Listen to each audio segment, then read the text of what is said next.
We have a concert band all the way from Delaware going to be here tonight. So if he's there, we can talk to him. And you guys are also more than welcome to come. It starts at 7. We have our You My Bad. Our Yuma band. Oh, okay. That's going to play in the band from Delaware. Anyway, it's at 7 o'clock. She already told me it's at 7 o'clock. You guys have time to jump in your van. It's pretty nice outside and head up there. I can give you the address if you want. You don't have to get all fancy if you don't want it in the parking lot. We have like a special parking lot set up. Mm-hmm. So you can either sit in the van or get down. And we do free nachos and hot dogs and things like that. Not sure what they're serving tonight, but it's all free.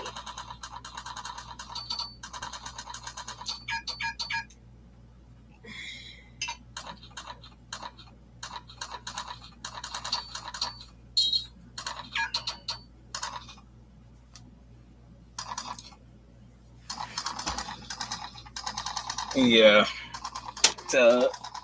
Yeah, that's nice.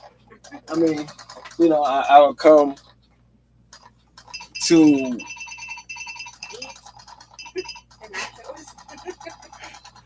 I see you, Daddy. yeah. I come to their house and just wreck shit. Right. You know. And that wouldn't be my intent, but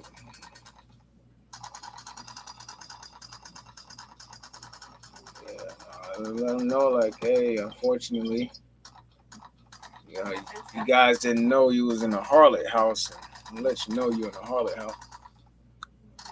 Oh, come on. Shalom, whoever on site, let it be known. You ain't gonna get there nowhere.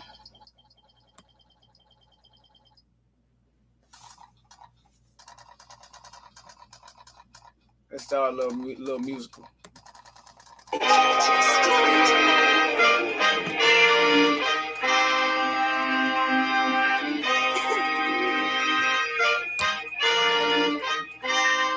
Shalom, shalom, shalom, all praises to the true, eternal flame, true and living power, the creator of all things and his beloved son, the Hamashiach, that glorious king. Honor, sincere thanks, forever gratitude to the beautiful, the one and only Ruach HaKodesh, the Holy Spirit, the eternal mother. May we obey her laws, her statutes, her commandments.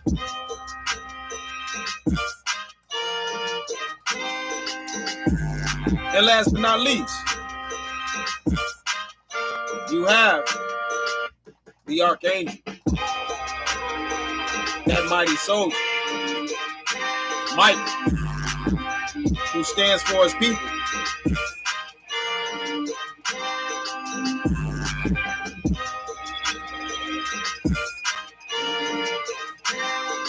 Level is turning up.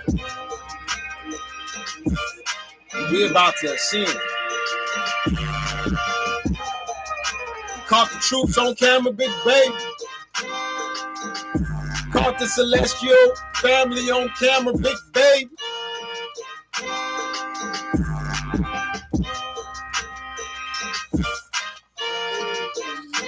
It's over for that clock. The clock that say 12. It's over for that clock. The clock that say 12. Time is about to be. No more.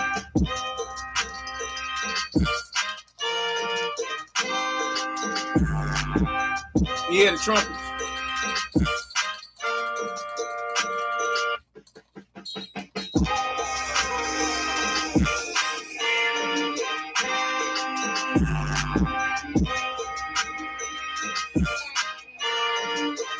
Y'all better get used to them trumpets.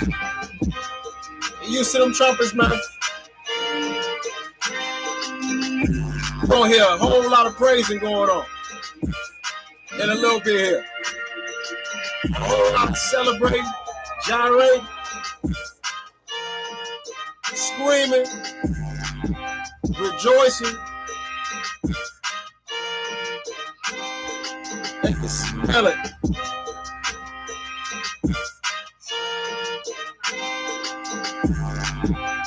Shalom, beautiful children. Shalom. Yashuan. Yahuda. Shalom.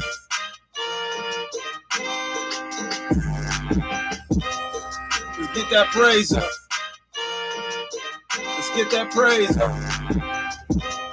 Let's get that praise up. May he arise. May he arise.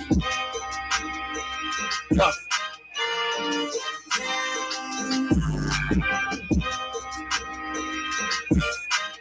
You can feel it.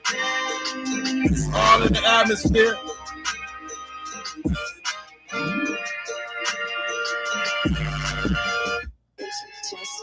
That time is here. That time is here. Swaying.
We're gonna be reading, man.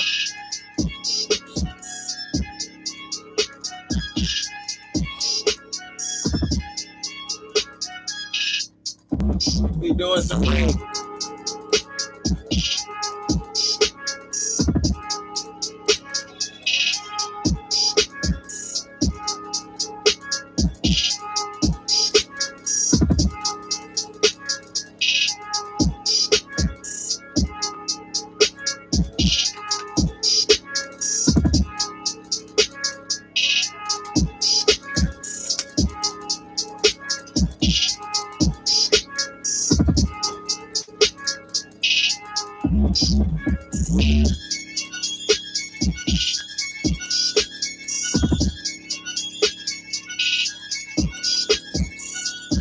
It's funny how it's always just one up on the two.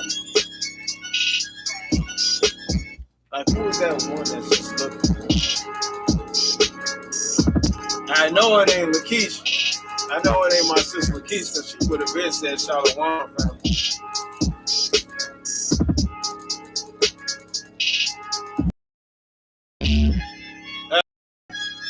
It must hurt.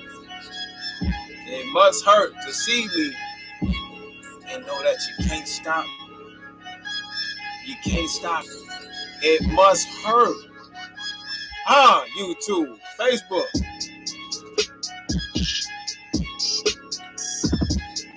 Because it ain't just me. I'm just a small piece of a huge movement that's playing my role, man. Y'all knew this was coming. Y'all knew this was prophesied. Y'all knew all about it.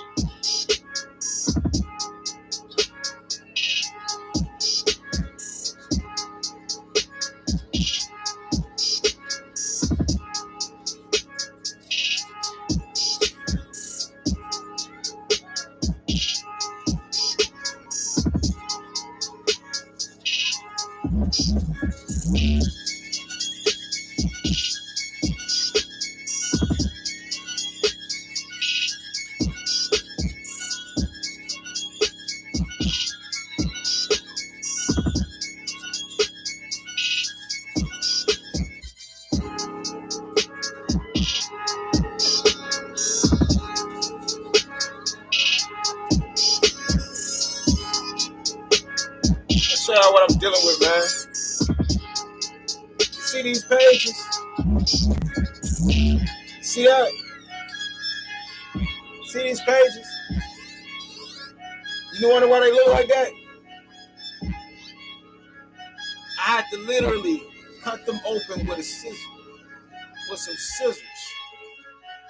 And they look ancient. The book itself looked ancient. The covering, look at that. Look at that. Don't like it was hidden. See that? It's just different.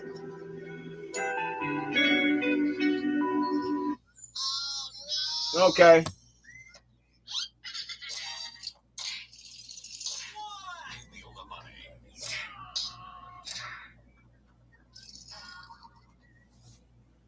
Okay. So here we go. I'm back into Joseph. Okay. Left from him for a little bit, for a while now. And now I want to continue. Fast forward all the way up to the part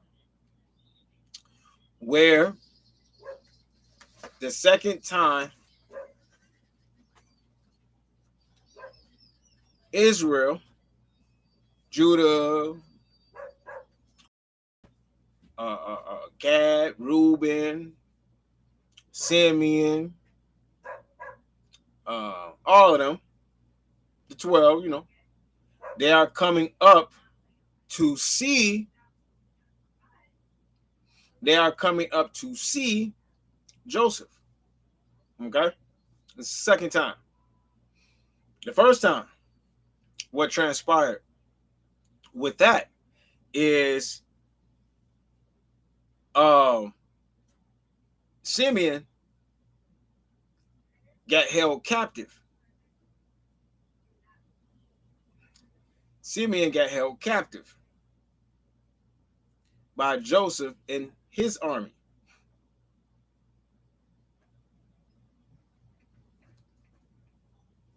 And we're going to go into specific details about Joseph and his army, because everybody automatically thinks and assumes that when you speak of Joseph and his army was the Egyptians, because he was in Egypt under Pharaoh.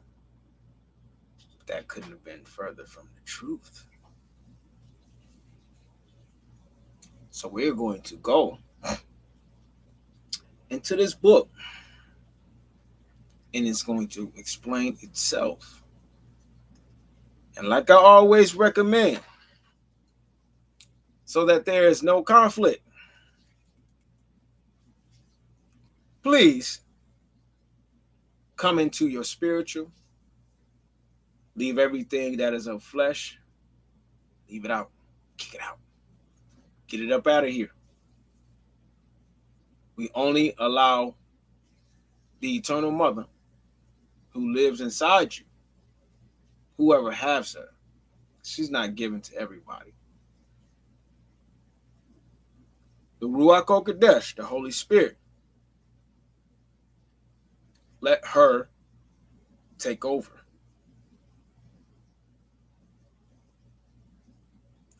Let the Father guide you. And you will read through the words. You will read as if you're seeing what you are reading in live time, in real time, as if you are there. So, no further ado, I went through 2 songs. If nobody's here yet, so be it. Joseph and Benjamin. Now, when he told them to come back, Joseph, he told them to come back with Benjamin this time because they told him about the little brother. Anybody know about the story of Joseph and his brethren? And when they came up there the first time, he told them to go back and get the younger brother, Benjamin, the youngest of the 12. Okay? So go back and get him.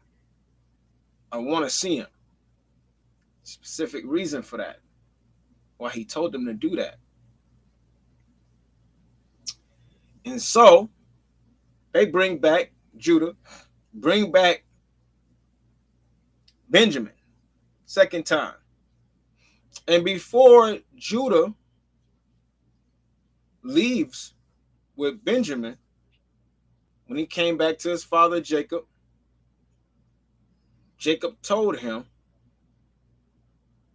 hey, do not lose this one too. Benjamin is a repeat of Joseph. He's in Joseph's spot. He's the youngest brother. So you already know how Jacob is right now concerning his sons in them, like his trust right now. He ever since Joseph and them losing Joseph, right? Because he sent Joseph out to search the older brothers, to get them. So ever since that episode became a complete failure and disaster, he never looked at his sons the same way, even though he didn't know. But the spirit within him was already letting him know something ain't right. Something ain't right. So he's always been on edge. He's always been on edge with his sons as far as responsibility concerning their younger brothers.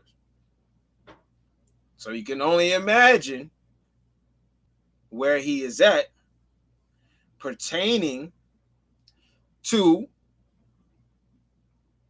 Benjamin. That'll be his worst nightmare, for Benjamin to end up like Joseph. Okay? So, say all of that to bring you this. Joseph and Benjamin. That is the title in the Legend of the Jews. Once again, I highly recommend for the people to grab hold of this book. It's very urgent. Here it is. Joseph and Benjamin. Great was the joy of Joseph when his brethren stood before him, and Benjamin was with them. And his youngest brother, he saw the true counterpart of his father. He ordered his son Manasseh, the steward of his house, to bring the men into the palace and make ready a meal for them. But he was to take care to prepare the meat dishes in the presence of the guests, so that they might see with their own eyes that the cattle had been slaughtered according to the ritual prescriptions. And the sinew of the hip, which is upon the hollow of the thigh, had been removed. The dinner to which Joseph invited his brethren was a Sabbath meal. I want y'all to catch, like I said, if you with the Ruach HaKodesh, I don't really need to reiterate, you're going to catch all the subliminal, all the parables. You're going to catch it. For he observed the seventh day, even before the revelation of the law. He observed the seventh day, even before the revelation of the law. Okay? The sons of Jacob refused the invitation of the steward, and a scuffle ensued while he tried to force them into the banqueting hall. They tried to force him out, for they feared it was but a ruse to get possession of them and their asses, on account of the money they had found in their sacks on their return from the first journey to Egypt. In their modesty, they put the loss of their beast upon the same level as the loss of their personal liberty. To the average man, property is as precious as life itself.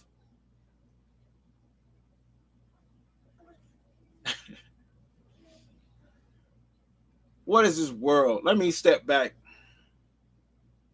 and reading this over again. You can never read something once and get it all. Reading this over again. What is this world based off on?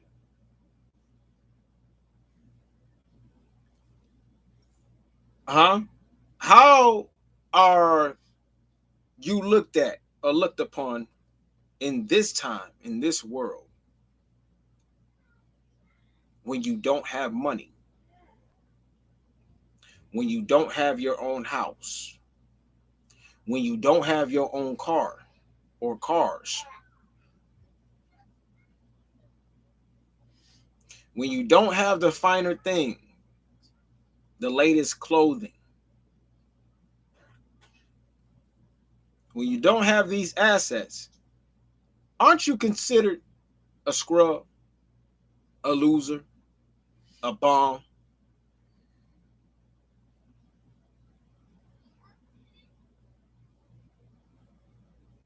I just read to you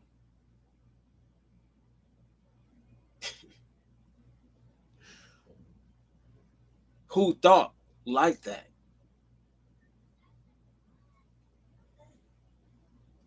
A group of individuals. Let's continue. Standing at the door of Joseph's house, they spake to the steward and said, "We are in a badly reduced circumstance in our country. We supported others, and now we depend upon thee to support us." After these introductory words, they offered him the money they had found in their sacks. The steward reassured The steward reassured them concerning the money, saying, however it may be, whether for the sake of your own merits or for the sake of the merits of your fathers, power had caused you to find a treasure. For the money ye paid for the corn came into my hand. Then he brought Simeon out to them. Their brother looked like a leather bottle. Remember, just told you, Simeon, okay, let's go into detail on that. How he got caught.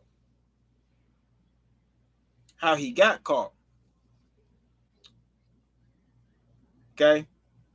Joseph sent his army to detain him. Simeon, of course, being the beast that he is, he wasn't going. Until Manasseh came and gave him one good blow, which subdued him. And that's how he was able to be put in chains. Okay. So, in a hit, when Manasseh laid the blow upon him, he knew only one group of people can have such power when they hit somebody. Okay? He knew Manasseh was an Egyptian. He couldn't have been. So that's how Simeon got caught. And he held Simeon captive.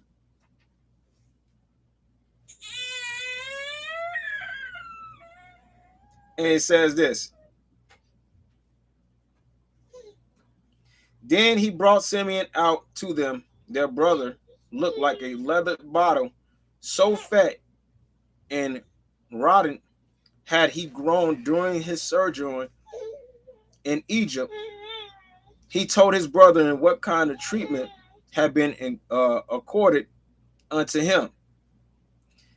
The very moment they left the city, he had been released from prison, and thereafter he had been entertained with splendor in the house of the ruler of Egypt, aka Joseph. So,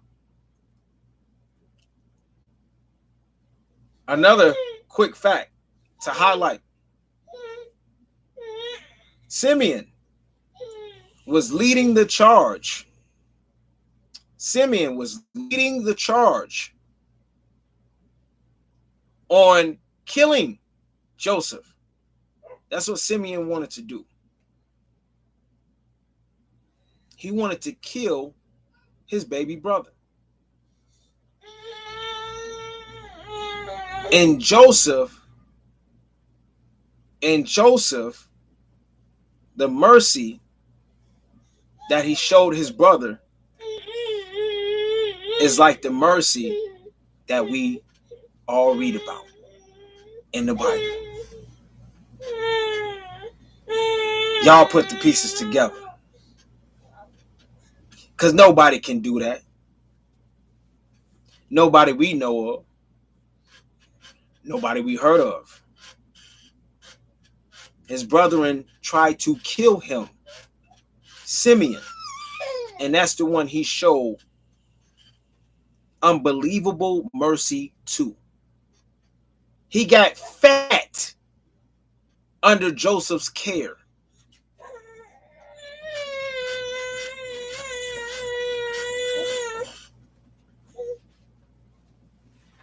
Matthias. Yeah, get man. You see him?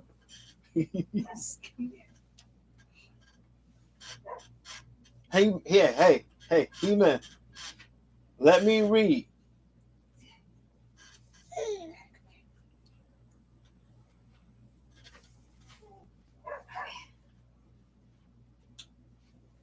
Now you got the dog barking. All right. When Joseph made his appearance, Judah took Benjamin by the hand and presented him to the viceroy. And they all bowed down themselves to him to the earth. Joseph asked them concerning the welfare of their father and their grandfather. And they made reply, Thy servant, our father, is well.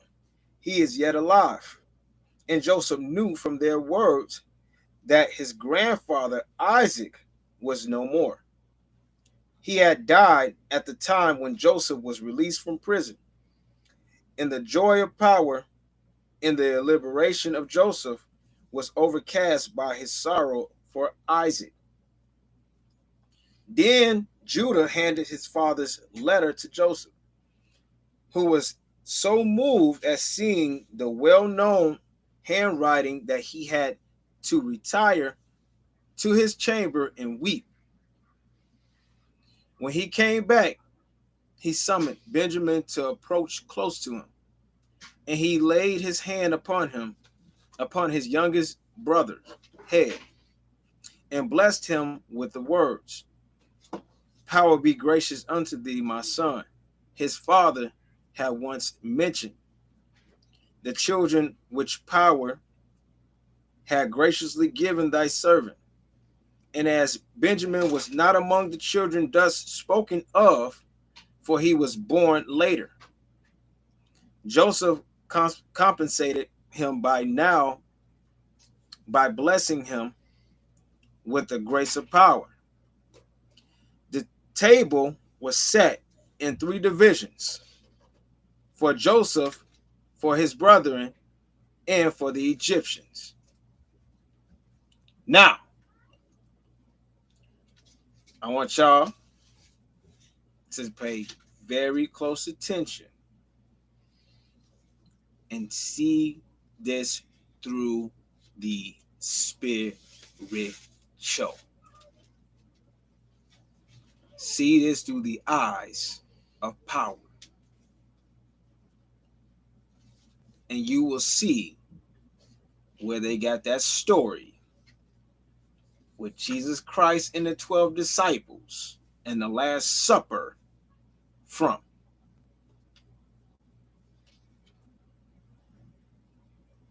The table was set in 3 divisions.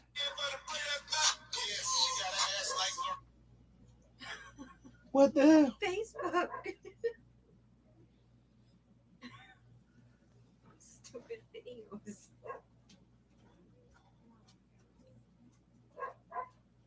Salakia. The table was set in 3 divisions, for Joseph, for his brethren, and for the Egyptians. The sons of Jacob did not venture to eat of the dishes set before them. They were afraid they might not have been prepared according to the ritual prescriptions, a punishment upon Joseph for having slandered his brother, whom he once charged with not being punctilious, I guess that's how you say, in the observance of the dietary laws. The Egyptians again could not sit at the same table with the sons of Jacob, because the latter, not later, but the latter, okay, ate the flesh of the animals to which the former paid divine worship. When all was ready and the guests were to be seated, Joseph raised his cup and pretended to inhale his knowledge from it. He said, Judah is king, therefore let him sit at the head of the table, and let Reuben, the firstborn, take the second seat.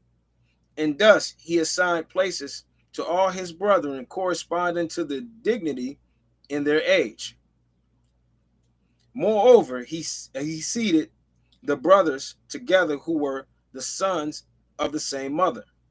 And when he reached Benjamin, he said, I know that the youngest among you has no brother born by his own mother, next to whom he might be seated.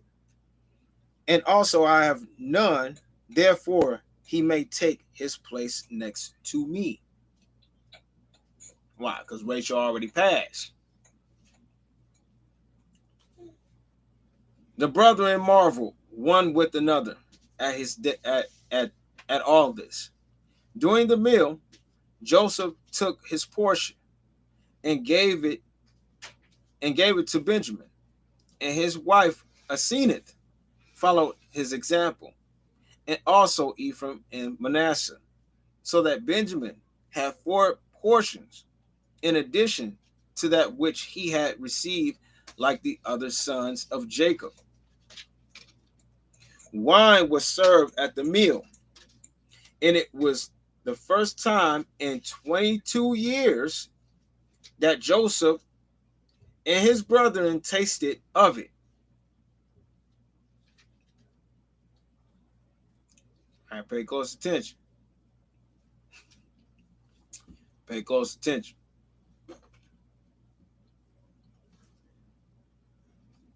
For they had led the life of Nazarites,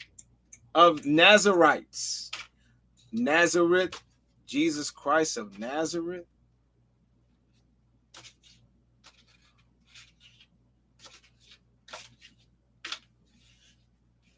Right.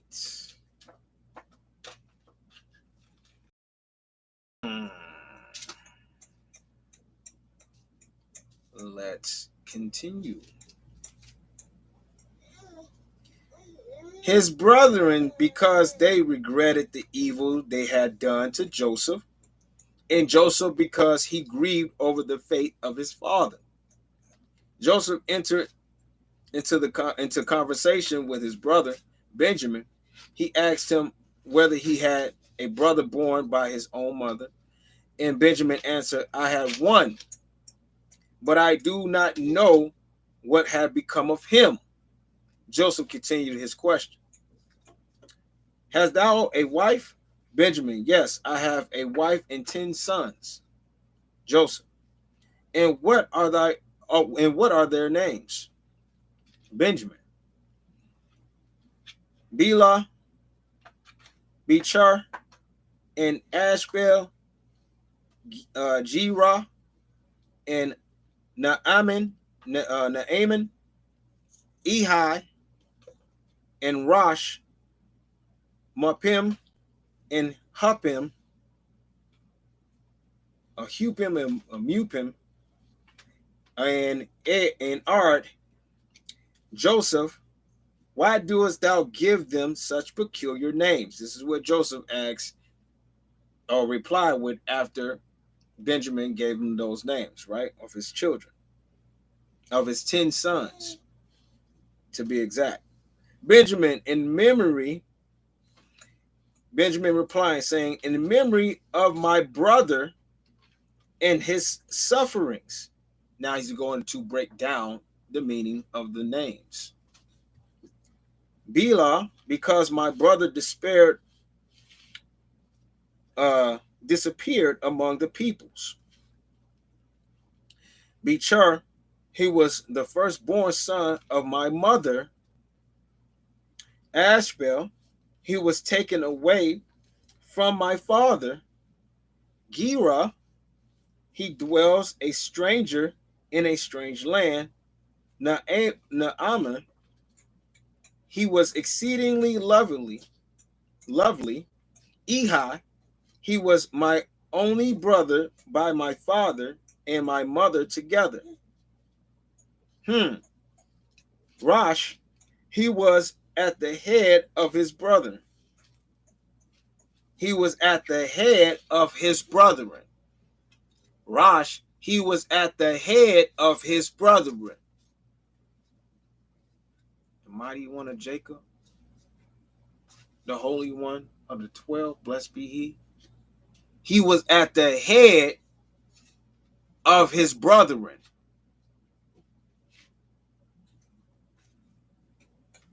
Think now. How would he be at the head? We're thinking of basic, right? How would he be at the head if he was the youngest brother? But he was at the head of his brethren because, come on, man. Mupim, he was beautiful in every respect. Hupim, he was slandered in Ard, because he was as beautiful as a rose. Okay. So, this gave a breakdown Benjamin did to Joseph for his devotion for his beloved brother that he never knew. Now let me go deeper with y'all to this. What did they put in the so-called New Testament about what Jesus said? Blessed is they, blessed are they that never saw me, but believed in me.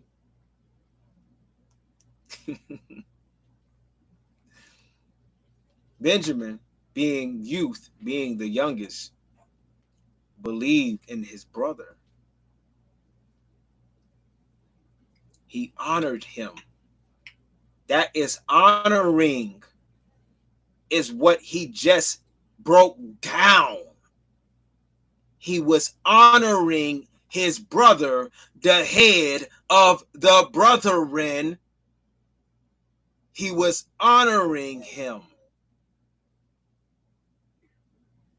Catch the fire. Catch it.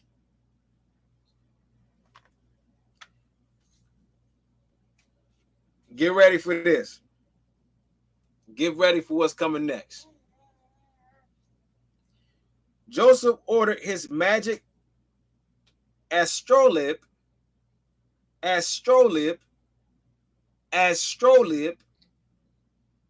Go look this word up on your spare time, or look it up now and see what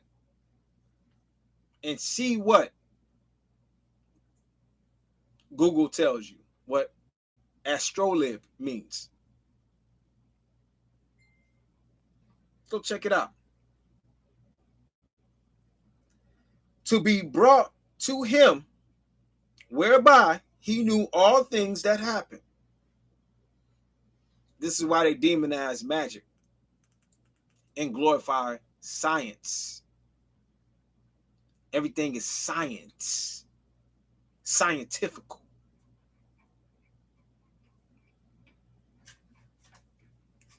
I never could stand science. I hate science with a passion. I hate it because it's made up. It's not real. Okay.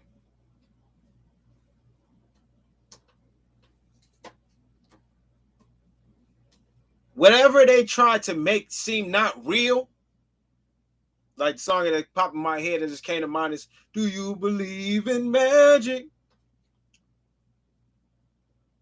Right? Whatever they make seem not real, that's what you believe in. That's what they're covering up. Whatever they tell you is not real, and that's fictional, it's facts. It's real. It's the opposite of what they're telling you.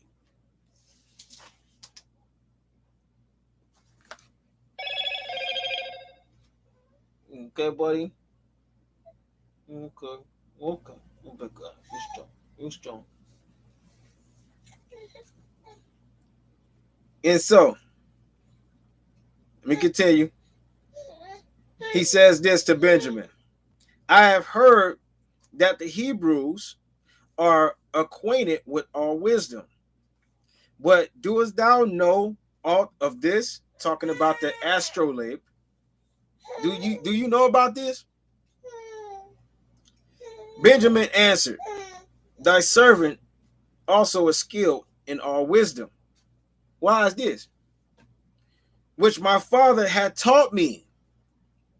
Now, I read in the beginning of the story of Joseph how his life was a similar to or replicated the life of Jacob.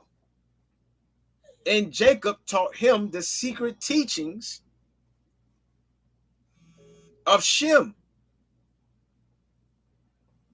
So that's why Benjamin is confident, because the same thing Jacob did for Joseph, he did for Benjamin.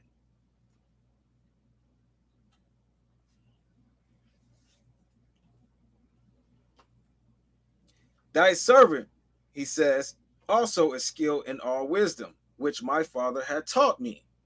He then looked upon the astrolabe, and to his great astonishment, he discovered by the aid of it that he who was sitting upon the throne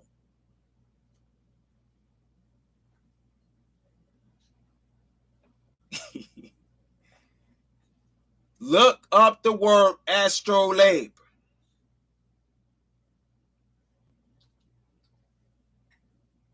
Okay?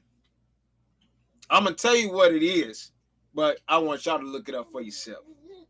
It is an instrument that replicates or duplicates celestial bodies. Where do you think they get cloning from?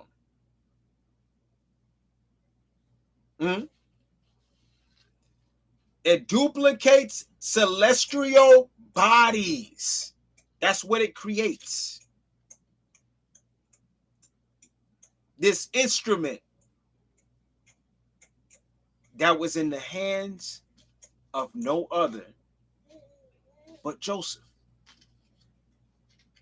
And through this celestial instrument, Benjamin sees in the celestial, the spiritual eye, he sees. This is what he sees. And then he looked upon the astrolabe, and to his great astonishment, he discovered by the aid of it that he who was sitting upon the throne before him was his brother Joseph. He never seen him. You get it? He never seen Joseph before. He only heard of him.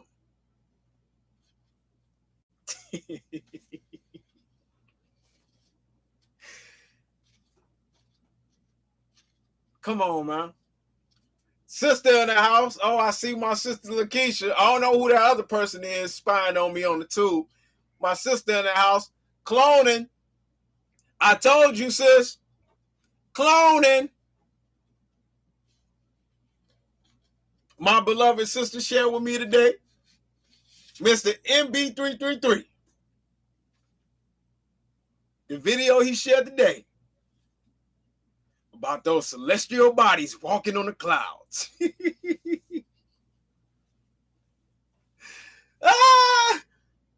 It's over. Bye-bye. Goodbye. It's over. It's over. Through the astrolabe, Benjamin was able to see who was the King of Kings.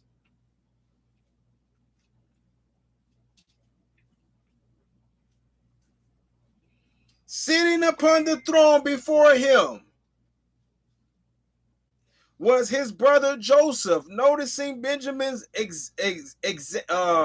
amazement, Joseph asked him, "What hast thou seen? And why art thou astonished?" Benjamin said, "I can see by this that Joseph, my brother, sitteth here before me upon the throne."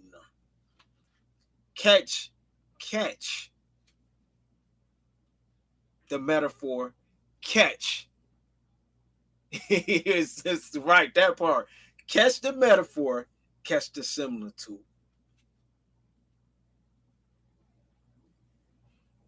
So what he says. And Joseph said, I am Joseph, thy brother. He couldn't hide himself because of the love that Benjamin had for him.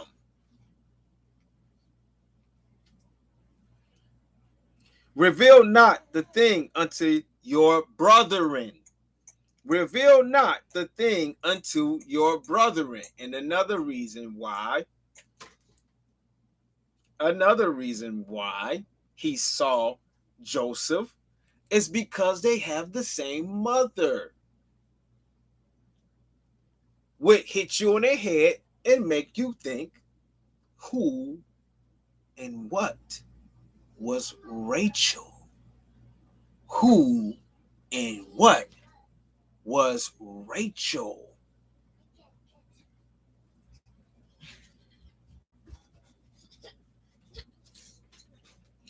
I will send thee, as he said, I will send thee with them when they go away, and I will command them to be brought back again into the city, and I will take thee away from them. If they risk their lives and fight for thee, then shall I know that they have repented of what they had did unto me, and I will make myself known unto them. But if they forsake thee, I will keep thee, that thou shouldest remain with me. They shall go away, and I will not make myself known unto them.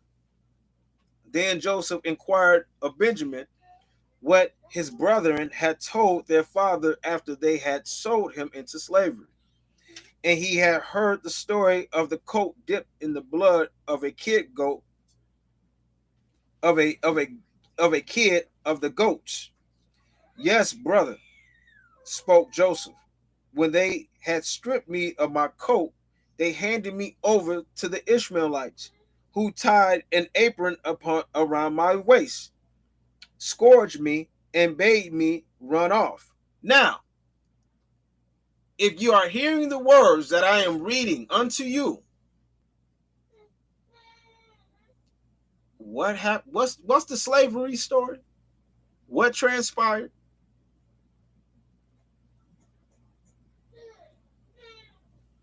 How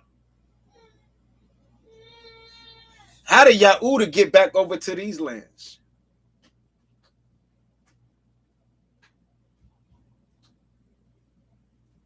And not all of Yahudah, because it was Yahudah that sold Yahudah.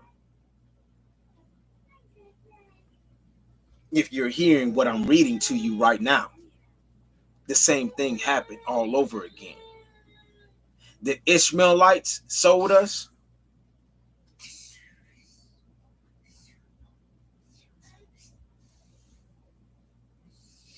Come on, man. We're going to go deep. We're going to go where nobody else goes.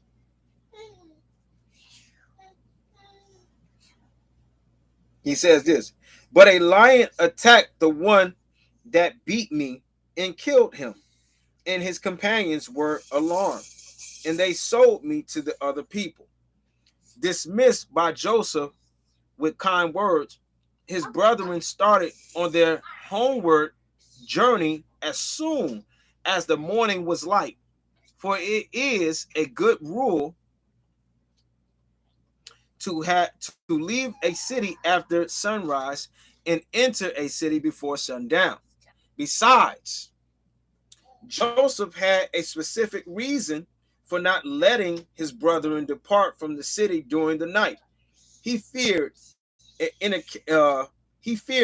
encounter between them and his servants, and that his man might get the worst of it. Okay, for the sons of Jacob were like the wild beasts, which have the upper hand at night.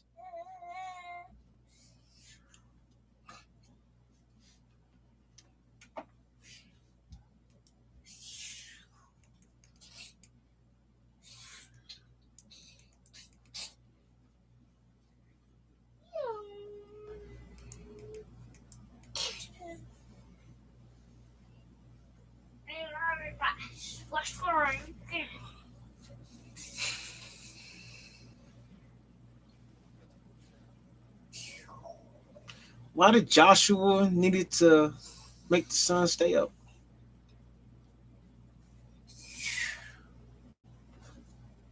Who was Joshua kicking off the land? Who was he kicking off the land? Oh, they going, oh, the other nations.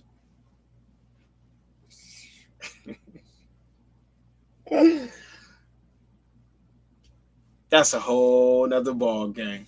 That's a whole nother ball game.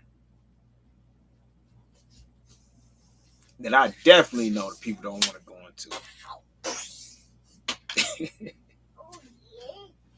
Oh yeah, boy. It's the celestial family, man. That's gonna get it, and that's gonna know. Everybody think because they part of the 12. They from the tribe of Jacob. That automatically make them celestial.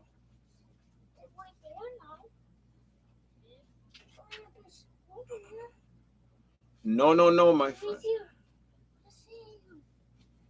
I couldn't be more further from the truth.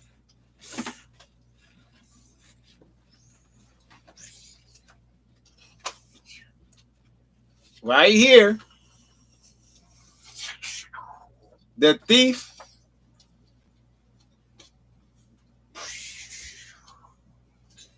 yeah, the thief caught.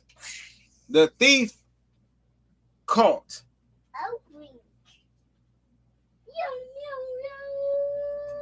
They were not yet far beyond the city gates when Joseph dispatched Manasseh, the steward of his house, to follow after them and look for the silver cup that he had concealed in Benjamin's sack.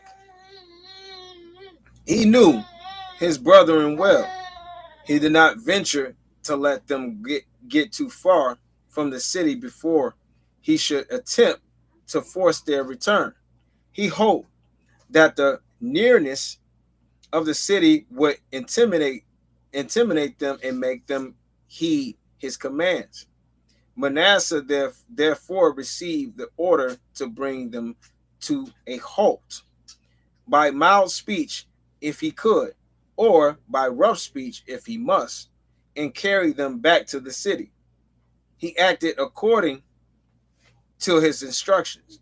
When the brethren heard the accusation of theft, they said, "What whomsoever of thy servants the cup be found, let him die, and we also will be my Lord's bondmen." And Manasseh said, "As you say, so were it proper to do. For if 10 persons are charged with theft, and the stolen object is found with one of them, all are held responsible. But I will not be so hard. He with whom the cup is found shall be the bondman, and the rest shall be blameless." Okay? He searched all the sacks, and in order not to excite the suspicion that he knew where the cup was, he began at Reuben, the eldest, and left off at Benjamin, the youngest. And the cup was found in Benjamin's sack. In a rage, his brethren shouted at Benjamin, "O thou thief, the son of a thief, thy mother brought shame upon our father by her thievery. And now thou bringest shame upon us." But he replied, "Is this matter as evil as the matter of the kid of the goats, as the deed of the brethren that sold their own brother into slavery?" In their fury and vexation, the brethren rent their clothes. Power paid them in their own coin. they had caused Jacob to tear his clothes in his grief over Joseph. And now they were made to do the same on the account of their own troubles. And as they rent their clothes for the sake of their brother Benjamin, so Mordecai, tell you, man, this book just dropped gems all over the field. Psst. Shh. Shh. This book dropped gems all over the field. Landmines. So Mordecai, the descendant of Benjamin, was destined to rend his on the account of his brethren, the people of Israel. But because mortification was inflicted upon the brethren through Manasseh, the steward of Joseph, the allotment of territory given to the tribe of Manasseh was torn in two. One half to the tribe had to live on one side of the Jordan, the other half on the other side. And Joseph, who had not shrunk from vexing his brethren so bitterly that they rent their clothes in their abasement, was punished. In that his descendant Joshua, his descendant Joshua, Joseph descendant Joshua, was driven to such despair after the defeat of Ai that he too rent his clothes. Convicted of theft beyond the peradventure of a doubt, the brother and Joseph had no choice but to comply with the steward's command and return to the city. They accompanied him without delay. Each of them loaded his asses himself, raising the burden with one hand from the ground to the back of the beast. And then they retraced their steps cityward. And as they walked, they rapped Benjamin roughly on the shoulder, saying, "O thou thief, the son of a thief, thou hast brought the same shame upon us that thy mother brought upon our father." Benjamin bore the blows and the abusive words in patient silence, and he was rewarded for his humility, for submitting to the blows upon his shoulder. Power appointed that his Shekinah should dwell between his shoulders, and he also called him the beloved of the Maker. Joseph's brethren returned to the city without fear. Though it was a great metropolis, in their eyes it appeared but as a hamlet of 10 persons, which they could wipe out with a turn of the hand. They were led into the presence of Joseph, who, contrary to his usual habit, was not holding a session of the court in the forum on that day. He remained at home, Salakia. He remained at home that his brethren might not be exposed to shame in public. They fell to the earth before him, and thus came true his dream of the 11 stars that made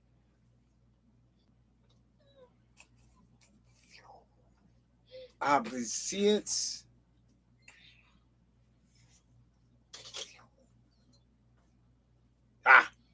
to him. Whatever made sense to him, it came to him. I guess that's what that word is implying. But even while paying homage to Joseph, Judah was boiling inwardly paying homage to Joseph, okay, with suppressed rage. And he said to his brethren, verily, this man hath forced me to come back hither only that I should destroy the city on this day. Guarded by his valiant man on the right and on the left, Joseph addressed his brethren, snarling, what deed is this that ye have done to steal away my cup? I know well ye took it in order to discover with his help the whereabouts of your brother that had disappeared. Judah was a spokesman, and he replied, what shall we say unto my Lord concerning the first money that he found in the mouth of our sacks? What shall we speak concerning the second money that also was in our sacks? And how shall we clear ourselves concerning the cup? We cannot acknowledge ourselves guilty, for we know ourselves to be innocent in all these matters. Yet we cannot avow ourselves innocent, because power have found out the iniquity of thy servants, like a creditor that goes about and tries to collect a debt owing to him. Two brothers take care not to enter a house of mirth or mirth and festivities together, that they be not exposed to the evil eye, but we all were caught together in one place by reason of the sin which we committed in company, Joseph. But if your punishment is for selling Joseph, why should this brother of yours suffer? Okay, the youngest, he that had no part in your crime. Here how Joseph is toying with them right now. He messing with their heads, man. He messing with Judah big time. You can imagine how long he been waiting for them. Oh, he been waiting for this day. He was waiting for this day. Can you see it?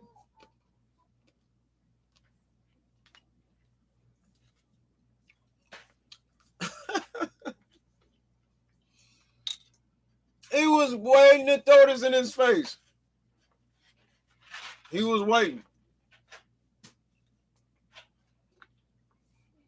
The brethren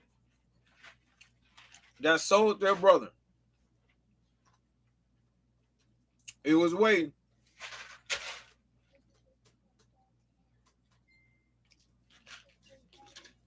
He was waiting.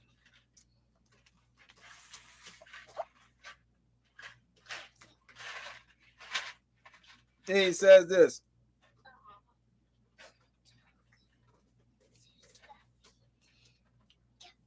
Judah replied, a thief and his companions are taken together. Joseph replies, if you could prevail upon yourselves to report to your father concerning a brother that had not stolen and had brought no manner of shame upon you, that a wild beast had torn him, you will easily persuade yourselves to say it concerning a brother that had stolen and had brought shame upon you. Go hence and tell your father. The rope follows after the water bucket.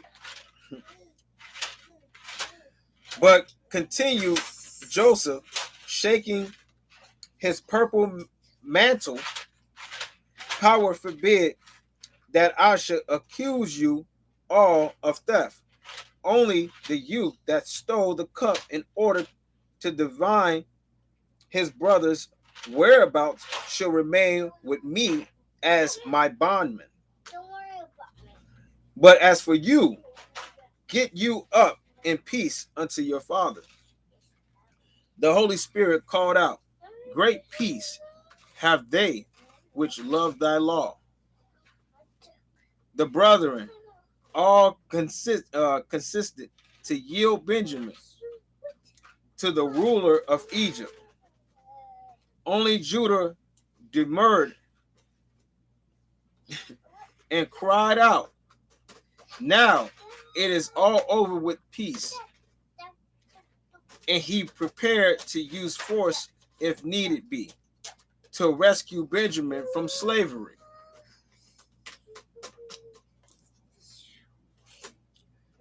Judah pleads and threatens. Judah pleads and threatens. Now, remember the deal in what Joseph told Benjamin, how he would know that they are sorrowful, that they regret the acts that they committed concerning him. That this is how he would know that they truly repented of their sins.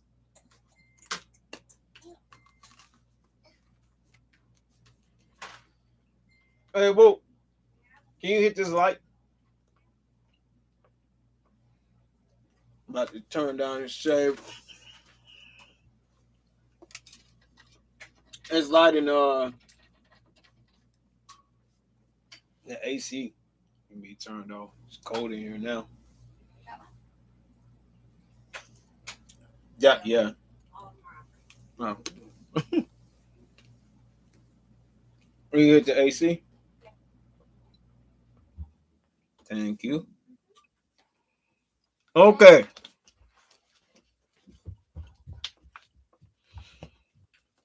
So, what we got going on here too, what Joseph has staged, because this is all Joseph. He staged this.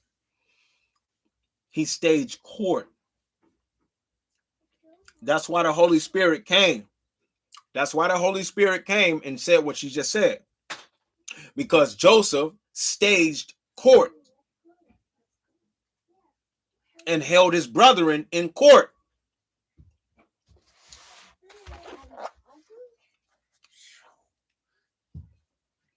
The Holy Spirit called out, great peace have they which love thy law. Okay? I mean, court was going on. Court was adjourned. Judah pleads and threatens. Joseph dismissed his brethren and carried Benjamin off by main force. Joseph dismissed his brethren and carried Benjamin off by main force and locked him up in a chamber. Now, meantime, whole time knowing, I think a good inside of Benjamin's head, Benjamin knew that all this right here was an act because he knew who Joseph was. And Joseph already told him, shh, don't say nothing. Don't say nothing to your brethren. I got to do this to get the real up out of them. So who's putting them through a furnace right now? Question mark. Who is Joseph again? He's putting the brethren through a furnace. But Judah broke the door open and stood before Joseph with big guy. Both of you boys. Can I read? Jeez. With his brethren, he determined to use in turn the three main means, Salakia, of liberating Benjamin at his disposal.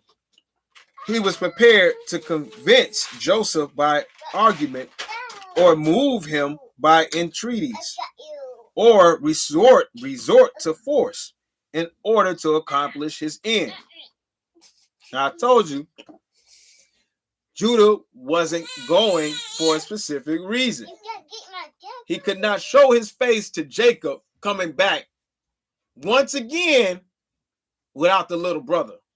Because all that would do to Jacob is take him back down memory lane of what they did concerning Joseph.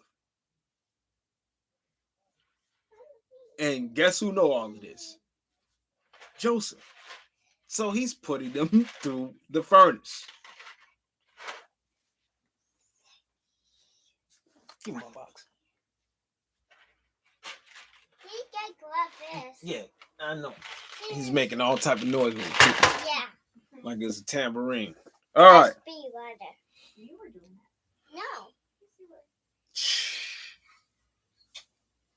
No. All right. And it says, he spake, thou doest a wrong unto us. Thou who didst say, I fear power. This is Judah saying this. Deuce. Thy judgments which thou doest pronounce are not in accordance with our laws, nor are they in accordance with the laws of the nations. According to our law, a thief must pay double the value of what he has stolen. Only if he had no money, he is sold into slavery. But if he had the money, he make it double restitution.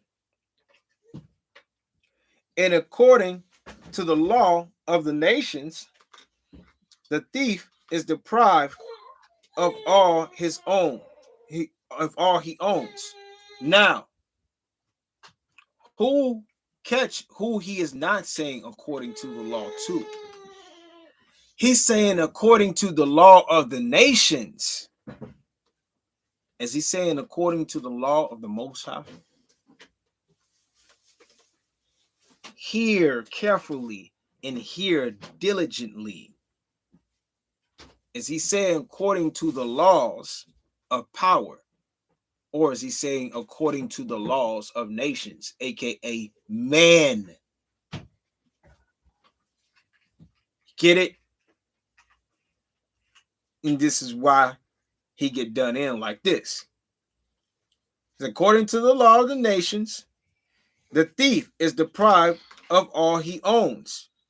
Do so, but let him go free. If a man buys a slave and then discovers him to be a thief, the transaction is void. Yet thou desirest to make one a slave whom thou chargest with being a thief. I suspect thee of wanting to keep him in thy power for illicit purposes or illicit purposes. And in this lustfulness thou resemblest Pharaoh. Also, thou art like Pharaoh. This is all Judah speaking. In that thou makest a promise and keepest it not. Thou saidest unto thy servants, bring thy youngest brother down unto me, that I may set my eyes upon him. Doest thou call this setting thy eyes upon him? If thou didst desire nothing beside a slave, then wouldest thou surely accept our offer to serve thee as bondman instead of Benjamin? Reuben is older than he, and I exceed him in strength. It cannot but be as I say. Thou hast a lustful purpose in mind with our brother. Therefore, let these words of mine, which I am about to speak, find interest into thy heart. For the sake of the grandmother of this lad, where Pharaoh and his house stricken with sore plagues, because he detained her in his palace a single night against her will.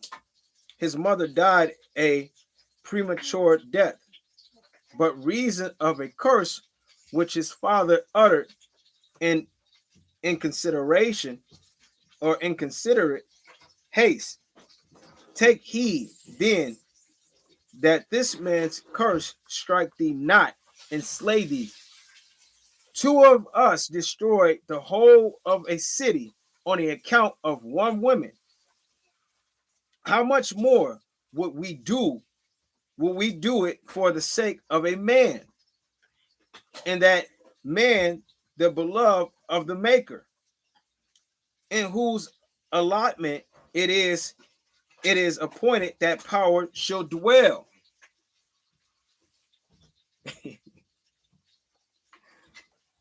And who did Benjamin see? He's talking about Benjamin, right? And what did Benjamin see and discover about Joseph?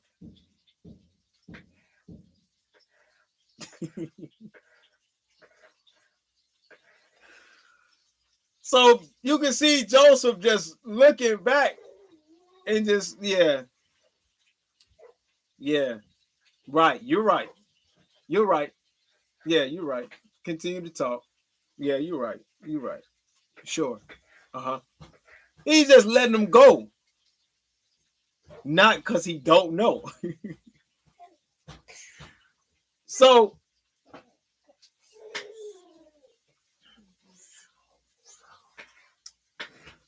what we got here? Here it comes. The fight of the gods. The fight of the Elohims. Okay? If I but utter a sound, death, dealing, pestilence will stalk through the land as far as No. In this land, Pharaoh is the first, and thou art the second after him. But in our land, my father is the first, and I am the second. If thou wilt not comply with our demand, I will draw my sword and hew thee down first, and then Pharaoh. When Judah gave utterance to this threat, Joseph made a sigh.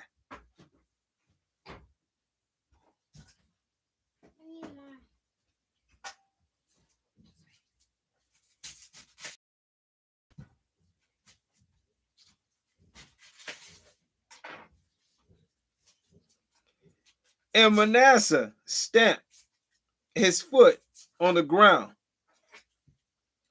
so that the whole palace shook. Judah said, only one belonging to our family can stamp like that, like thus. Yes, it says stamp instead of stump. Stamp like thus. So they starting to get, look, wait a minute. Who is he really? And intimidated by this display of great strength, he moderated his tone and manner. From the very beginning, he continued to speak. Thou didst resort to all sorts of pretexts in order to embarrass us. The inhabitants of many countries came down into Egypt to buy corn, but none of them didst thou ask questions about their family relations. In sooth, we did not come hither to seek thy daughter in marriage, or peradventure thou desires an alliance with our sister. Nevertheless, we gave thee an answer unto all thy questions. Joseph replied, verily thou canst talk gibbly, meaning you rumbling at the mouth. Is there another babbler like thee among thy brethren? Right now he's just capping. He's rousing the lion up. Get it? Who shall rouse the lion? Who will rouse the lion up? Who would do that? Judah is known as the lion. Who will rouse him up? So he says, is there another babbler like thee among thy brethren? Why doest thou speak so much, while thy brethren that are older than thou, Reuben, Simeon, and Levi, stand by silent? Judah, none of my brethren has so much at stake as I have. If Benjamin returns not to his father, I was a surety to my father for him, saying, if I bring him not unto thee and set him before thee, then let me bear the blame forever in this world and in the world to come.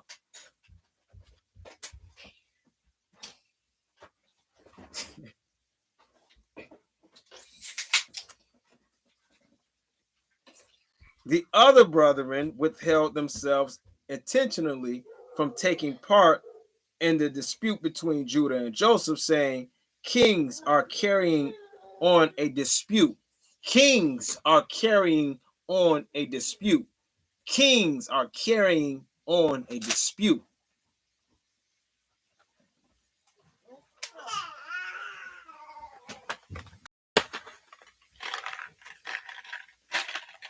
What do we learn? What they tell us? What they always tell us? That only kings come? Judah is the tribe of kings? But they have recognized in Joseph that Joseph is a king in his own right.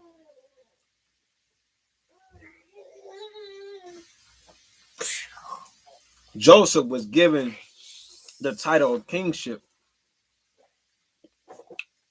due to his suffering caused by his own blood. Let that marinate. Reminds me of what went on in the sealed portion, huh? What chapter, sis? What chapter? Because we love doing that around here. I delight in thy precepts. In thy precepts I get understanding. Therefore I hate every false way. Yes, sir. We love those. Yeah, we love those.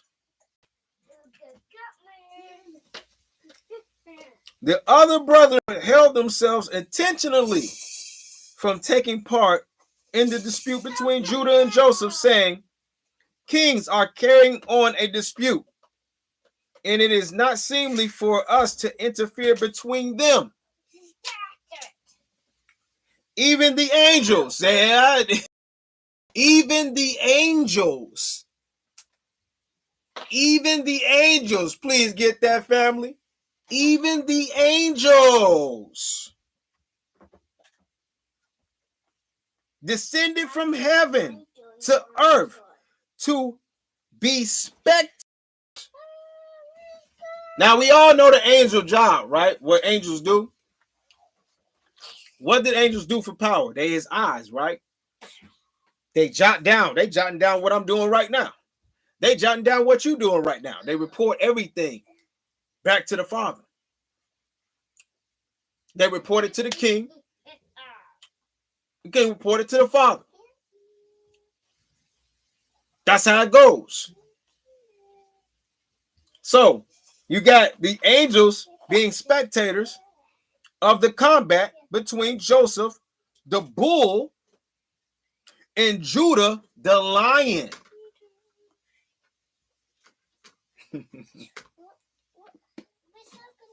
Who shall rouse him up?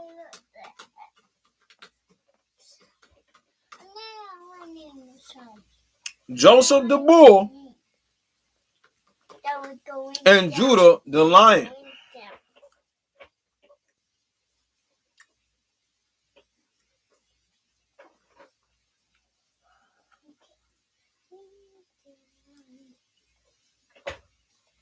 And they said, it lies in the natural course of things that the bull should fear the lion. It lies in the natural course of things that the bull should fear the lion. Now, that was to their own understanding. What did Power say in Isaiah? Let's look at this bull and lion. Let's look at this. Let's look at this. Let's look at this bull and lion. Right?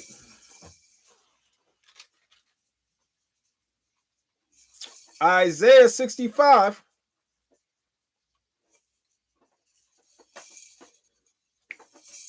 And verse 25. This is what he says. The wolf and the lamb shall feed together, and the lion shall eat straw like the bullock, and thus shall be the serpent's meat. They shall not hurt nor destroy in all my holy mountain, saith the Most High. So, what is that similar to? The fight that's going on right here, right? The fight has been against the bull and the lion. Generation after generation.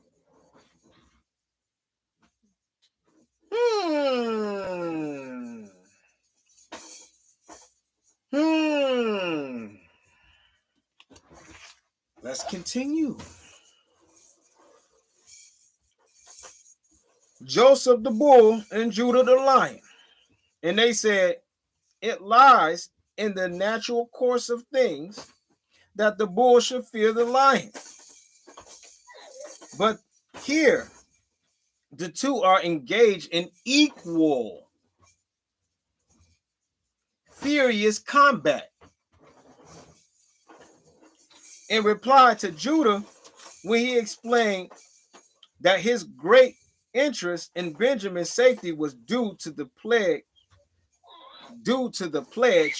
he had given to his father Joseph spoke.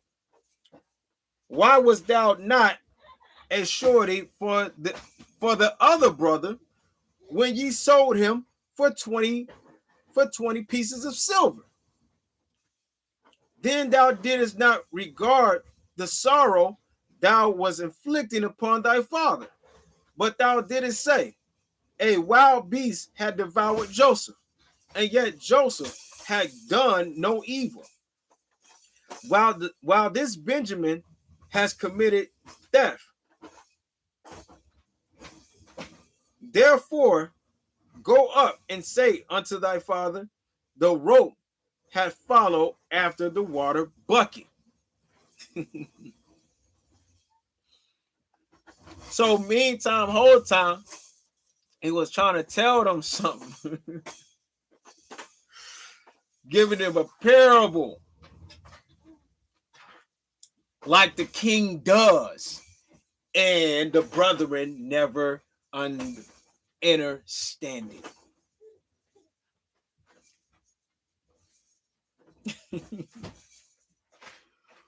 If they would have relayed this message back to the father like he was telling Judah to do, because he was letting, it's unnecessary arc, just go and tell Jacob, go and tell him, tell your father that the rope had followed after the water bucket. He would get that parable. He'd get the message. These words had such an effect upon Judah that he broke out in sobs and cried aloud, how shall I go up to my father, and the lad be not with me? His outcry reached to the distance of 400 parasangs. And when Hashem, the son of Dan, heard heard it in Canaan, he jumped into Egypt with a single leap and joined his voice with Judah's. And the whole land was on the point of collapsing from the great noise they produced. Now, can you picture this in your head right now? Who they had jumping like that in a superhero movie? He's jumping miles. He done cleared over 800 miles in a single jump. Can you fathom that?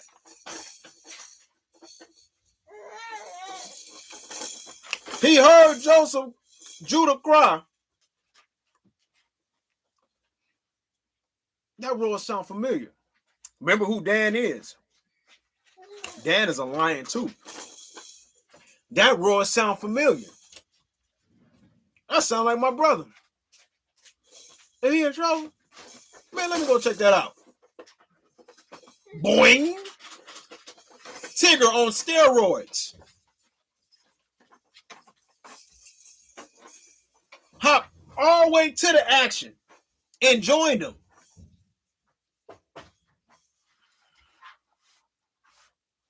This is where they come up with the ideas of movies to make it seem not real. They put it in superhero movies and call it fictional because it's superhero stuff.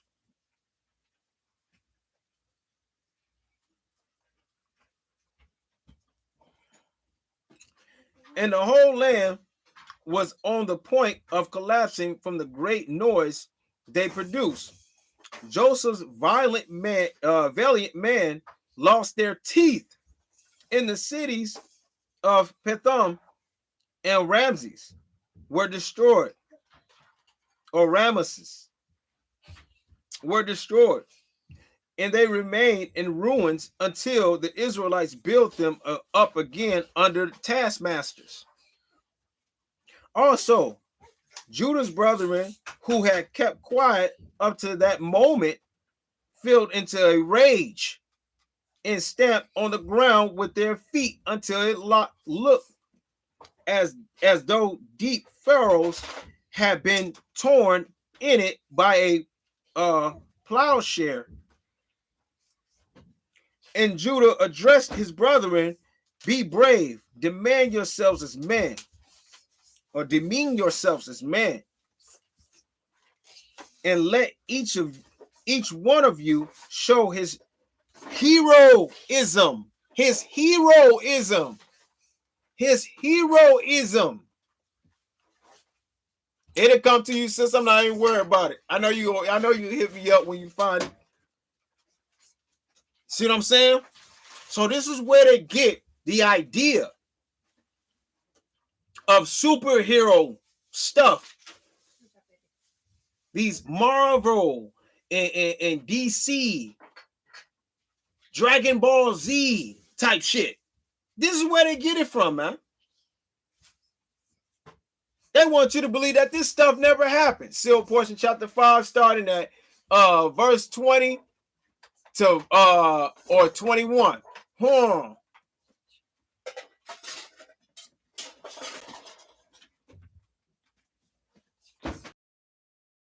This is what's happening. And you think anything changed from then and now? No, man. No.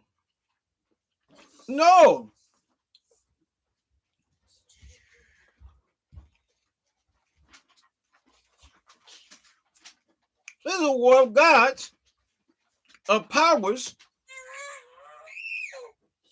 and you got powers of darkness and powers of light.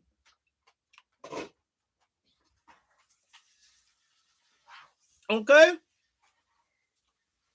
You have powers of darkness and powers of light. That is what this is. And then you got people in the crossfire.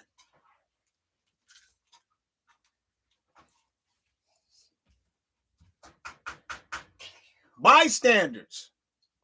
Because nobody innocent. We just got bystanders.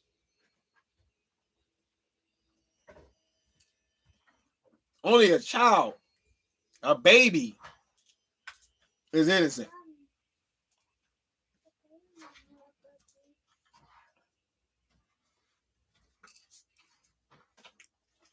And then I just read a precept came into mind. Man, that's making my eyes burn, love. A precept came into mind reading this. And I think it's in Jeremiah, where it tells you that Judah kicks everything off. You see, it said they was quiet. The brethren was quiet until Judah roared. Until the king roared. Then they gathered along with their brother and started roaring along with him.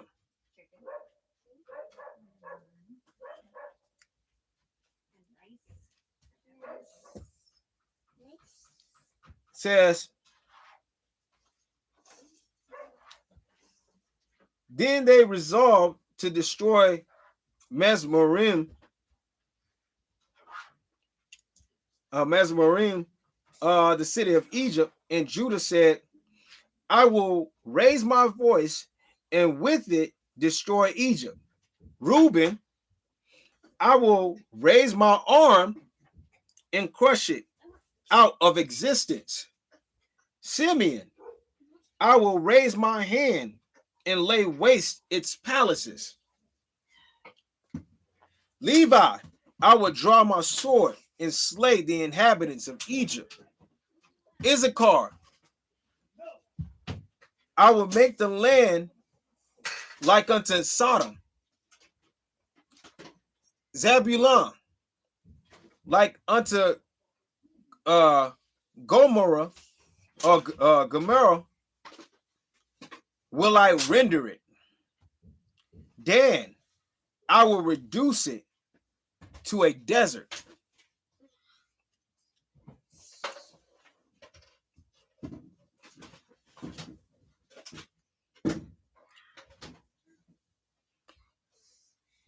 What do we have going on here?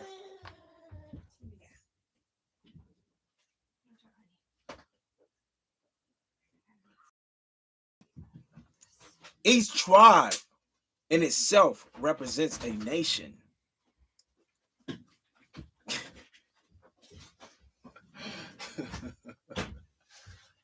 Say that again for the ones in the back. Each tribe in itself represents a nation. Levi is his own nation. Judah is his own nation. Reuben, Zebulun, Issachar is their own nation. So what precept come to mind as I'm reading this? You're going to find out more and more who is exactly talking in your Bible.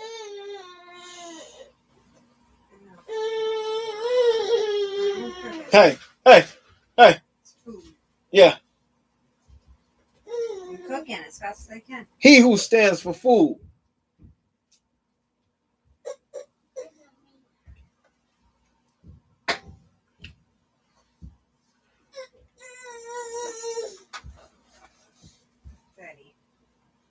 Here we go.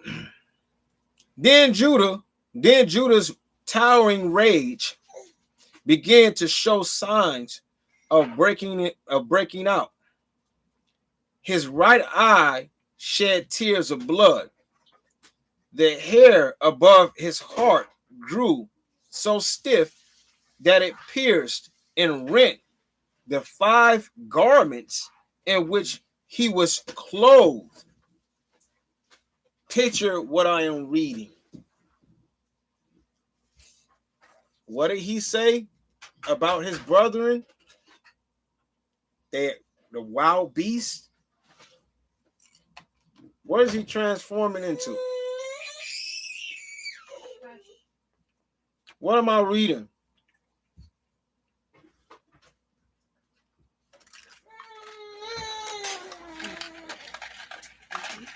Shout out to UBTV, man. Shout out to UBTV. Smartest beast of the field.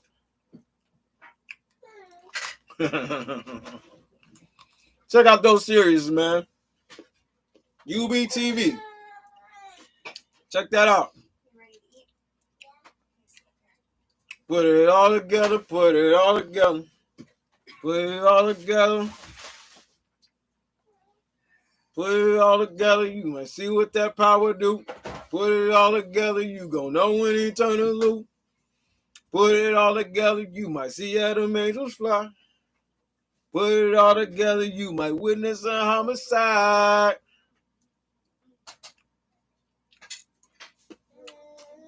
Crazy, man.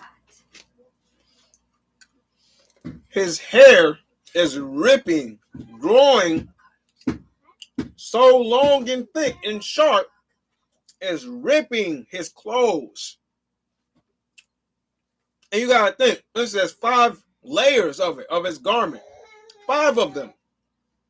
And you gotta know that these ain't cheap clothes that they are in. They are royal. In these times, Judah is decked out like a king. He ain't in no bummy clothes. This nigga got all type of gold on him and stuff. They far from being bummy. Far from it. Then he's ripping these layers of his garment due to the growth of his hair.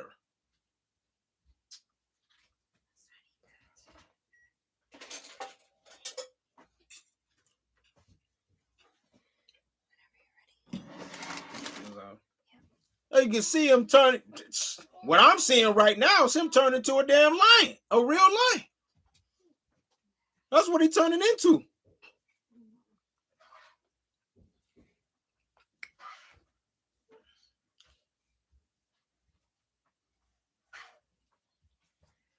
And he took brass rods.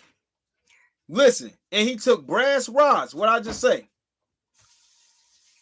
Bit them with his teeth and spat them out as fine powder. Rods. Meaning marble rods? Because he changed it into powder?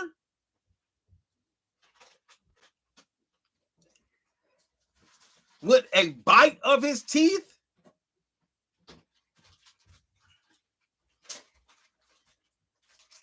When Joseph observed these signs,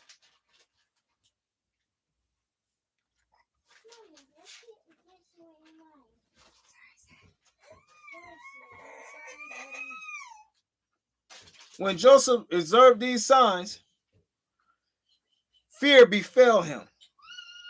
And in order to show that he too was a man of extraordinary strength,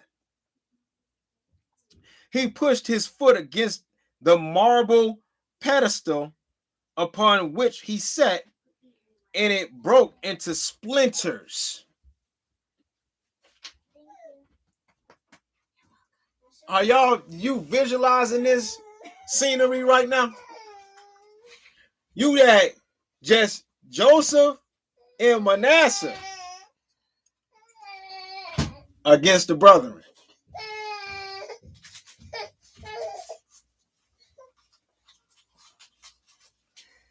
And of course, you got Joseph and his servants against the brethren.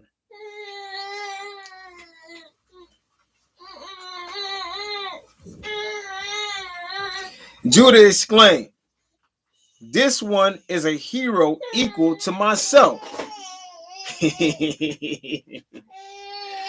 Judah exclaimed, this one is a hero. Well, I'll tell you about that word hero. This one is a hero equal to myself. Then he tried to draw his sword. Matthias.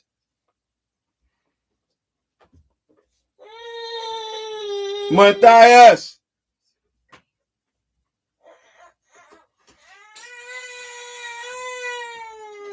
You ain't making your mama go no faster. Try to rush somebody. Walk over here. Walk over here. Girl. Thank you. Then he tried to draw his sword from its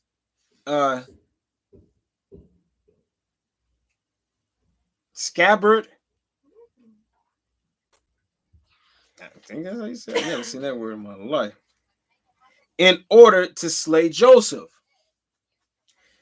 But the weapon could not be made to budge. And Judah was convinced thereby that this adversary was a power-fearing man.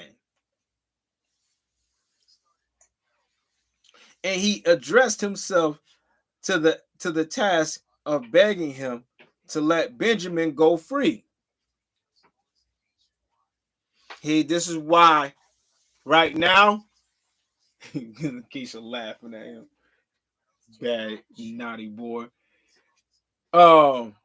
This is why right now, if you got an inch of religion in your mind, you ain't gonna understand none of what's going on right here.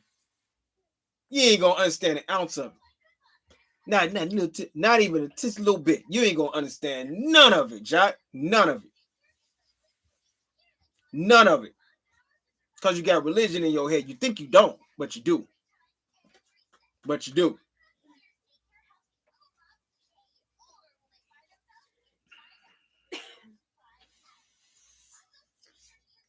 Begging him to let Benjamin go free, but he remained inexorable. I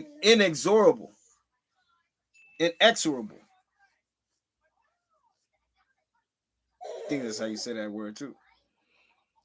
Judah then said, what shall we say unto our father when he seeth that our brother is not with us, and he will grieve over him?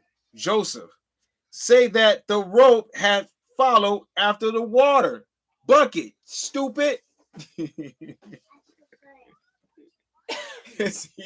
he keep reiterating the same parable to him. That he knows Jacob would understand, because who taught Joseph? Jacob taught Joseph the secret teachings. So he knew him and his father had that special bond to where they understood each other by codes. Or he telling him to do something very simple and he's not understanding it. He's being stubborn, being stiff-necked. Judah, thou art a king. Thou art a king. Why doest thou speak in this wise, concealing a falsehood? Woe unto the king that is like thee. This is how Joseph get him back. Is there a greater falsehood than that ye speak concerning your brother Joseph, whom you sold to the Midianites for 20 pieces of silver, telling your father an evil beast had devoured him?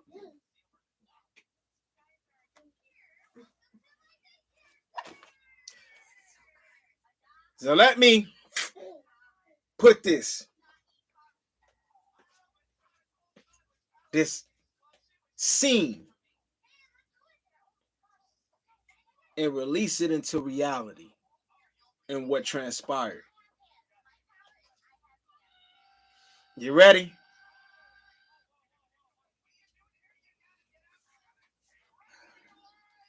What we are under is under the same circumstance of Joseph. And the falsehood that he is speaking of is what we have been under, what we have been introduced to. This is what we was born into. This falsehood that Joseph speaks of.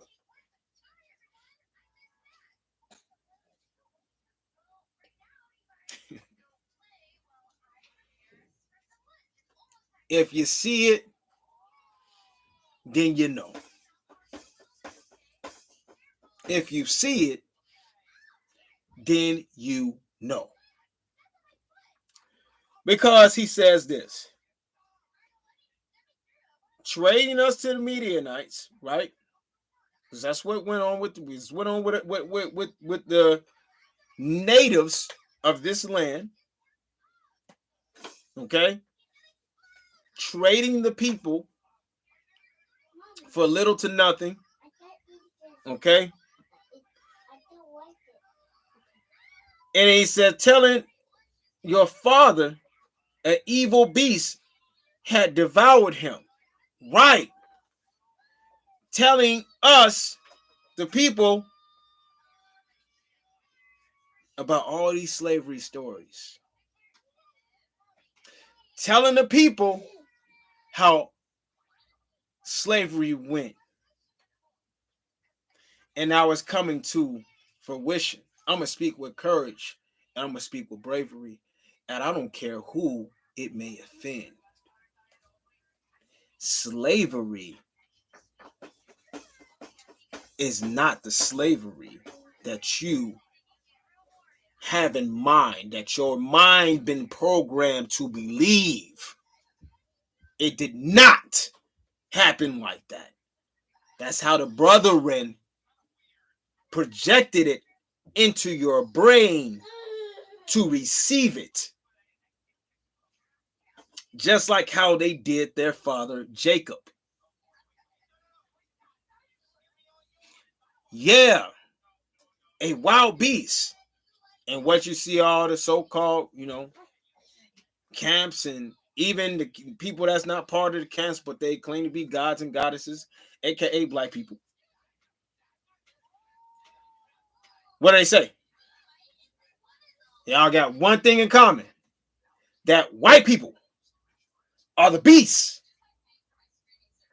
All white people are beasts. All of them. And those are the ones that devoured you. All white people devoured you.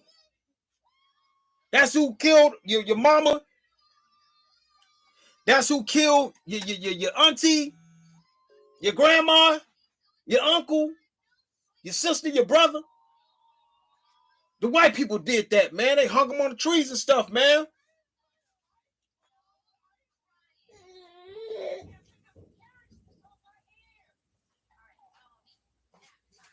Let me bring out some of the things that's coming out right now onto the surface.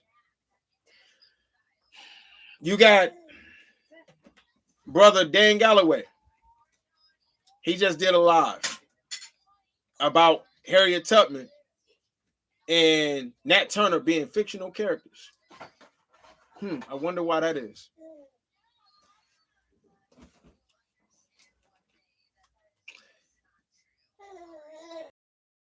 What else? People are starting to discover and wake it up about the slave ships. What slave ships that can be found?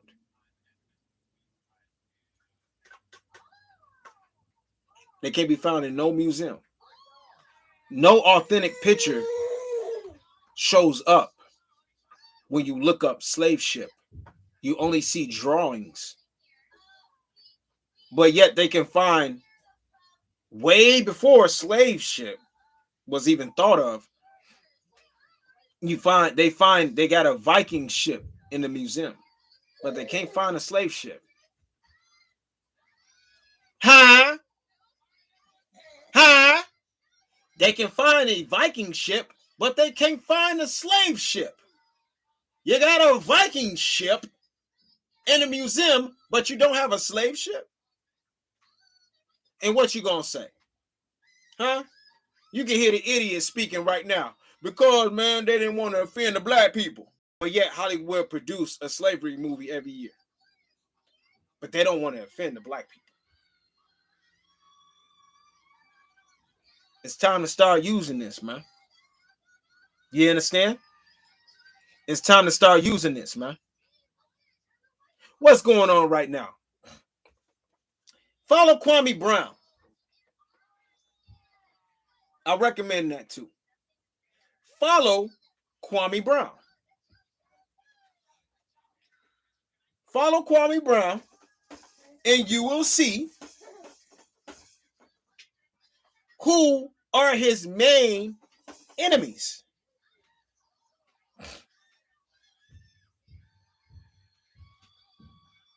And because Kwame Brown really don't got that or haven't been introduced yet to power,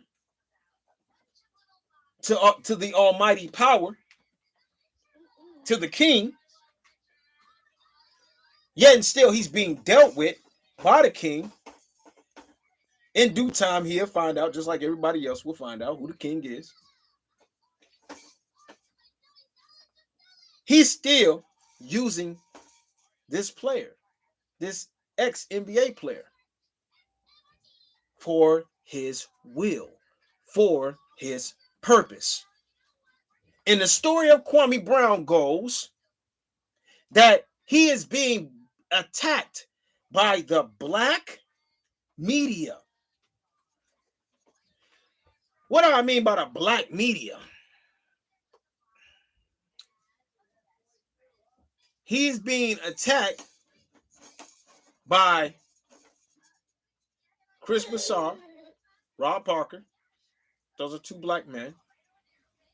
Stephen A. Smith, that's one black man. He got the biggest show. He's the ultimate coon.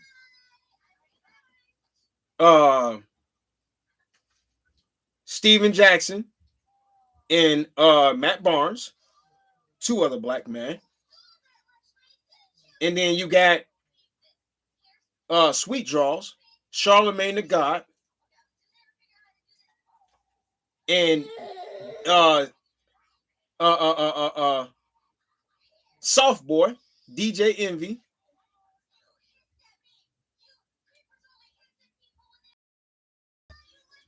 Two black individuals, yet again. And what the people gonna say? I can hear the people saying, people I'm addressing, the camps and the so-called, we're for the black people, man. What are they gonna say? Oh, the white man making them do it. They just following the white man's orders. They ain't got no power, man. See, y'all picking and choosing. That's what's going on. That's what our people love to do. Y'all picking and choosing. Oh, when it's time to give white people power and when it's time to not give them power, you're picking and choosing. It's either one or the other. They don't got power. You have not seen the faces of the ones that are ruling this kingdom.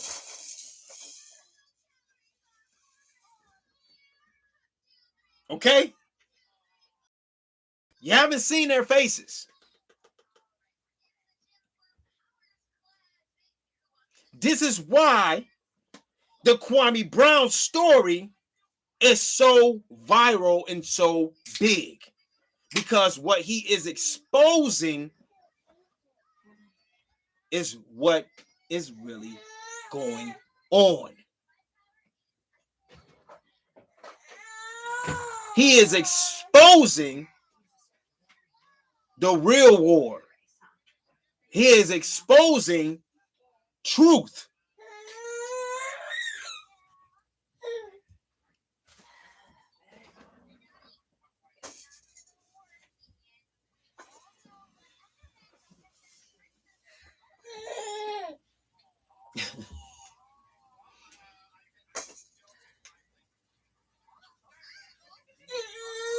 I'm gonna continue.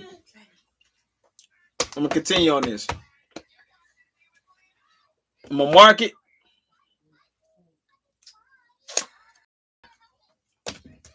Right here. I'm gonna mark it right here. Put a tab on it. The Most High willing, we'll be back at it again.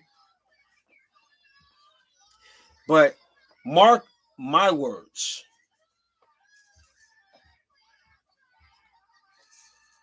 Power will reveal the true war. It is prophesied. It is written. So it shall be done. You all are going to witness who was really behind these heinous acts this entire time of your existence.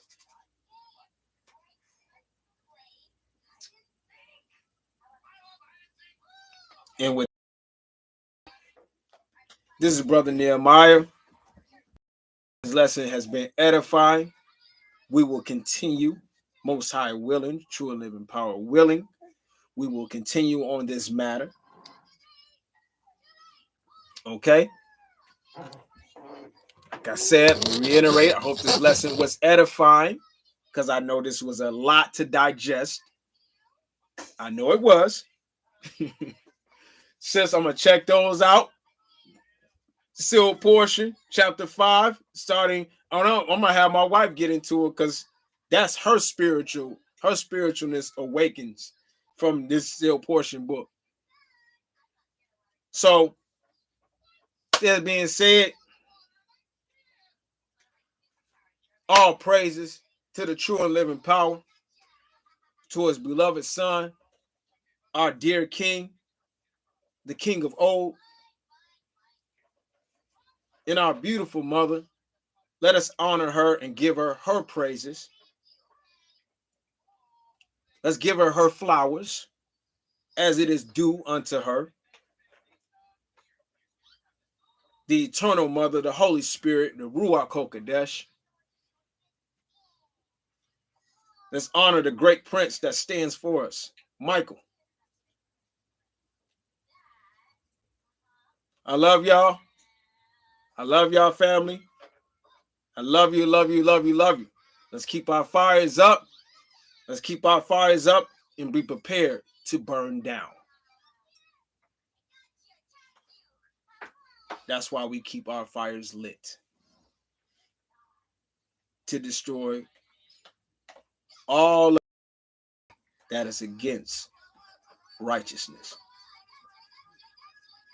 Until next time, Shalom. Shalom.